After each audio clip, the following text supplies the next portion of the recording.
আজ আমি আপনাদের ফেসের মাপ সম্পর্কে বলবো। এই ভিডিওতে আপনারা ফেস সম্পর্কে অনেকটা ধারণা পেয়ে যাবেন। দেখুন, আমি লুমিস মেথড বা অন্য কোনো মেথডের মাধ্যমে আর্ট করতেছি না। একটা সরাসরি সেন্টার লাইন এঁকে নিয়ে আইব্রো থেকে নাক থেকে থুতনি পর্যন্ত কেটে নিয়েছি, আর উপরে কপাল। দেখুন, আমরা সাধারণত 1:3, 1:3, 1:3 এই 3টা ভাগে আমরা ধরে থাকি।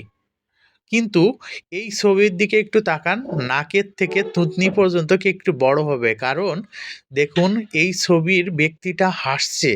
হাসির কারণে দাঁত একটু ফাঁকা হয়ে আছে এবং ওনার দাড়ি আছে। দাড়ি থাকার কারণে দাড়ির জন্য একটু থুতনির থেকে একটু বেশি দাড়ি, যেহেতু সেজন্য একটু বড় করে ধরছি। তারপর দেখুন, নাকের থেকে ৩টা ভাগ নিয়ে চোখের মাপ নিয়েছি।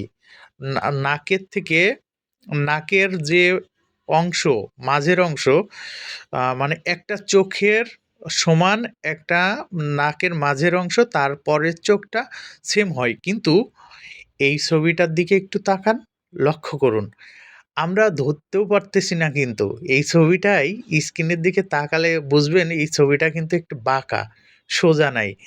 আমরা যে কেউ হঠাৎ করে ভালোভাবে রেফারেন্স ছবি না দেখার কারণে আমরা ছবিটাকে দেখেই মনে করব যে এটা সোজা ছবি, কিন্তু না, ছবিটা কিন্তু একটু বাঁকা আছে। বাঁকা থাকার কারণে এক সাইড থেকে ধীরে ধীরে ছোট হতে থাকছে। তারপর আমরা ধীরে ধীরে নাকের শেপ, চোখের শেপ সব কিছু কোথায় কোথায় বসবে সেটা অনুযায়ী মুখের ফেসের গঠন করে নিচ্ছি। দেখুন, এখন এই গঠন করার সময় ফেস কিন্তু দেখলে মনে হবে মিলতেছে না। এটা ভয় পাওয়ার দরকার নেই। না মিললে আবার চেষ্টা করতে হবে। চেষ্টা করলে একসময় হবেই। আমি এই যে ঠোঁটটি আর্ট করতেছি, এটারও কিন্তু একটা মাপ আমি বারবার নাকের থেকে কতটুক দূরত্বে আছে আর নাকের থেকে কতটুক দূরত্ব নিচে ঠোঁটটা আছে এবং কেমন হেসে আছে, কেমন দাঁতগুলো আছে, কোথার থেকে দাঁত, তারপরে চোখের গঠন বৃত্ত দিয়ে বোঝানোর, তারপরে ভ্রু দিয়েছি। দেখুন, তারপর আমি হালকা করে ধীরে ধীরে এঁকে নিচ্ছি। তারপর কিন্তু আমি ডিটেলে যাব। আমি এই ছবিটা শুধু আপনাদের বোঝানোর জন্যই আর্ট করেছি। আমি প্রফেশনালভাবে আর্ট করি নাই যে অতিরিক্ত ডিটেলে যাব। আমি শুধু আপনাদের বোঝানোর জন্যই এই ছবিটি, মানে এই ভিডিওটি তৈরি করেছি। দেখুন, আপনারা কিন্তু খুব সহজেই এটা বুঝতে পারছেন আমি কিভাবে আর্ট করেছি।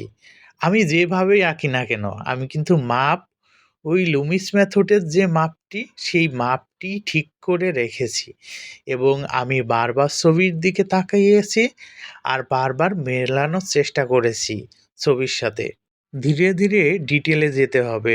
আমি হ্যাচিংয়ের মাধ্যমে ডিটেলে যাচ্ছি কিন্তু। আর আমি একটা কথা বলতে চাই, আমার পেজটা অবশ্যই ফলো দিয়ে রাখবেন এবং এই ভিডিওতে লাইক কমেন্ট করবেন। আমাকে একটু সাপোর্ট করবেন, তাহলে আমি আরও উৎসাহ নিয়ে আপনাদের মাঝে নতুন নতুন ভিডিও উপহার দিব।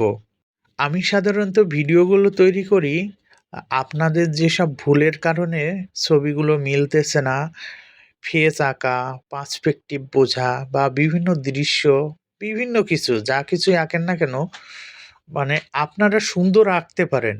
অনেকেই সুন্দর আঁকতে পারেন। কিন্তু যারা নতুন শুরু করছে, তারা ছবির সঠিক মাপ জানে না। ছবি কিভাবে সঠিক মাপ দিয়ে আঁকতে হয়, সেসব সম্পর্কে আমি ভিডিও তৈরি করি। তাই অবশ্যই আপনারা আমাকে ফলো দিয়ে রাখবেন। তাহলে আমি বিভিন্ন বিষয় নিয়ে ভিডিও তৈরি করব। পার্সপেক্টিভ, হ্যাচিং, আরও বিভিন্ন বিষয়, ফেস নিয়ে আ কিভাবে পার্সপেক্টিভে ছবি আঁকতে হয়, সব বিষয় নিয়ে আমি ধীরে ধীরে ভিডিও তৈরি করব। সবাই ভালো থাকবেন, সুস্থ থাকবেন। আল্লাহ হাফেজ।